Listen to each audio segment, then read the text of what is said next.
Hi everyone, welcome back to this episode of the 5710 podcast, this time with Ann Nisbet from Ann Nisbet Studio, which is a Scottish architecture and design studio specialising in rural architecture and master planning, residential projects and community engagement projects and installations. Prior to establishing the practice, Ann was a principal at Dualcast Architects, gaining over 13 years' experience of working on rural and urban architecture. Formally establishing Ann Nisbet Studio in late 2013, the studio's first major project, New House of Auchengree, That's right. won several awards. These included the GIA Supreme Architecture Award, a Scottish Award for Quality and Planning, RIAS Award, and a RIBA National Award. The project was also shortlisted for RIBA House of the Year. In 2017, Anne was also a finalist for RIAS Emerging Architect of the Year and nominated as one of 5 to watch in 2018 by the AJ. Welcome to RGU and Aberdeen. I'm really pleased to be here. Have you been to RGU before? I haven't, so I really enjoyed getting a tour around Was it the a good building. tour? Yeah, and it's I really love the studio spaces Yeah. as well. There's really nice atmosphere in those, and you've got great views. Yeah, the views are fantastic, especially on the top floor.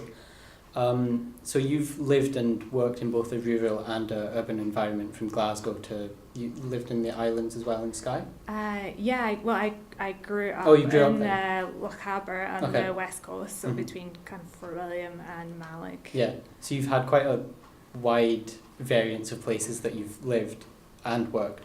What do you kind of see as the difference between them, and do you have a favourite maybe? Oh, I don't know if I have a favourite. I think currently I have maybe the best of both worlds. There's obviously things that are in a city that you can access which you don't have Yeah. rurally, which is great. But then obviously there's great benefits to living in rural areas Yeah. as well. And I think with being able to live in the city and work in rural sites, it means that I spend half my time Yeah. in the city and half my time in the rural areas, which I'm very lucky to do. So you get the good parts of the city, but you get the fun of going out into the Yeah. countryside as well. I recently, it's come out in the AJ that the 6 plots for the designing, which is an urban project, I think. Yeah. Yeah, is that kind of a sign of maybe mixing the types of projects as well in the future? Yeah, I think so. The first few years of the practice, we've been predominantly rural, and Yeah. for most of my career, been predominantly rural architecture. And then in the last kind of 8 months, we've started to work on more Mhm. urban projects, which is quite interesting for a rural practice to start looking Yeah. at more urban housing. So the first project that we're working on is a project that Glasgow City Council have established, which is 6 plots in the city, and it's a pilot scheme to look at self-builds in the city. Yeah. And that site's it's quite, I suppose, semi-rural rather than urban. It's Yeah. right beside the canal. And the one that you mentioned there was a project with Igloo Regeneration, Mhm. where we were invited with 5 other practices to look at a custom build project at Dundas Hill in the city. And so we haven't intentionally moved into urban projects, but I think we tend to be a research driven practice, and I think that method of working can work within urban projects as well as rural. Mm-hmm. And in the past you've kind of worked on research and a community engagement scheme, which was the Albert Drive project with Edo Architecture. Yes. Is that something that is quite important to you, which you've kind of just said, but maybe to the profession as a whole, it should maybe be focused on a little bit more? Yeah, I think that I've done quite a lot of projects, and I'm quite interested in looking at architecture within the boundaries of architecture, between architecture and art and Yeah. installations. And I think that particularly in those areas we can start to engage community and people and start talking about architecture maybe in a slightly safer space, and engaging with the community more. Yeah. And you're still quite a small practice, is it? We 3 are. people? Yeah, there's 3 of us at the moment. But you've got quite a large profile. you come up on AJ, as said, and Arcdaily and Urban Realm quite a lot. Yeah. Are you planning to stay small? Is that an important thing to you, or is it just so far it's all you've needed? No, I think I've made a conscious decision that we are going to keep the practice small-ish. And manageable. And manageable. I think when you grow larger, I think my concern would be that I would be further and further removed from architecture and the design process. And I think being a smaller practice, it gives us the opportunity, I suppose, to be a bit more choosy about what work we take on. So it allows us to maybe pick jobs that really interest us. I think once you grow bigger, sometimes you just need to bring work in to pay the wages, because that's the reality of the situation. And so, we'll probably grow a little, but I can't imagine us growing, much more than sort of 6 people. Yeah, exactly. And as you've lived quite a bit in Scotland, but you also lived in Canada as well. But the one thing linking them is they're all northern, with a specific climate which not everybody has experienced.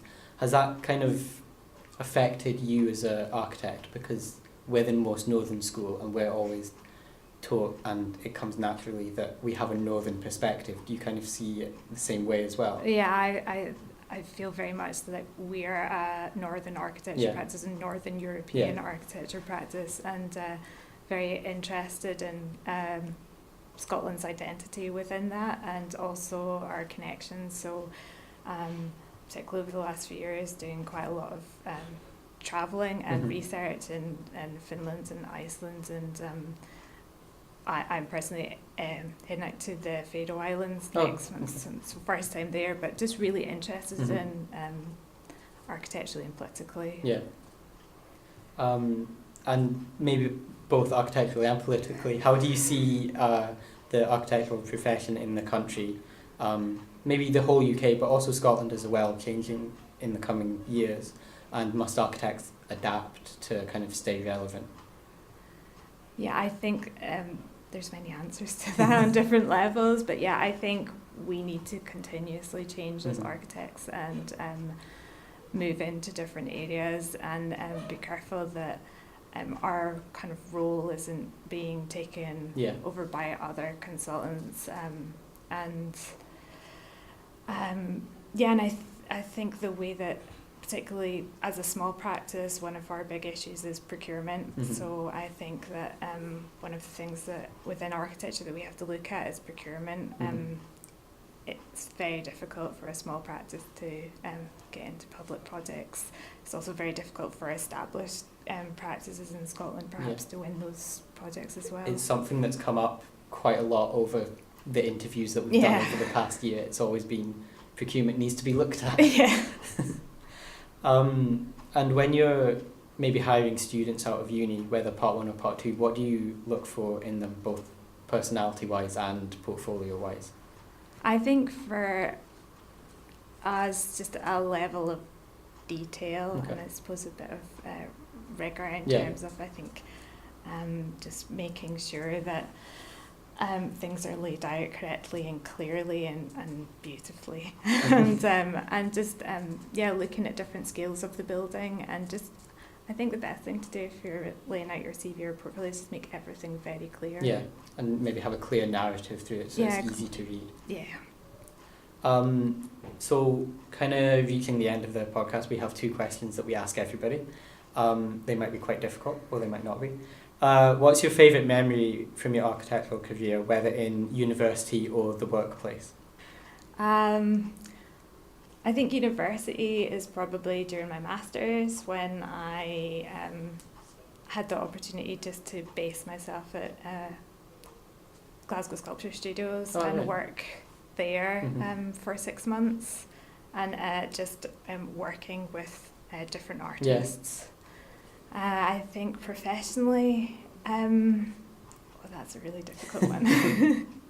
I suppose it's just, I don't know if there's one particular moment, but I think it's just my favourite moments professionally are just being on site and Yeah. seeing our designs being constructed Yeah. and built, and then handing the project over to the client. I think really lucky to be part of that process, and I think that's probably my most enjoyable Yeah. moments. And finally, if you could, student might go on a grand tour of the world to see specific cities or buildings, and if you could recommend a stop, both one city and one building, that they should go to, what would it be, or what would they be?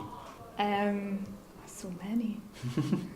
I suppose, after spending, doing my own bit of a grand tour last summer in Finland, I would suggest going to see some, it ties in nicely with Northern Finland. Yeah, exactly. Go and see some alto. Okay. And his studio and the town hall's Mhm. beautiful. So probably those. Would the city be in Finland as well? Was there? Oh, if I can choose a city, I'd probably say go to Japan and Tokyo or Kyoto. Yeah, that's a great one. It'd be an expensive grand tour trip. It would be an expensive grand tour trip. Well, thank you for joining us this is the penultimate episode for this season. Okay. So it was a good penultimate one. Thank you very much for joining us. Are you staying in Aberdeen long or going straight back? I am staying in Aberdeen tonight, and I'm hoping to get a quick wander around Footdee. Footdee. Oh no. Tomorrow morning. That's great. I would definitely recommend it, as our project is kind of actually looking at that area. Okay. So it's definitely recommended. Thank you very much for joining us, and I hope you enjoy Footdee. Okay, thank you, and thank you for telling me how to pronounce it properly.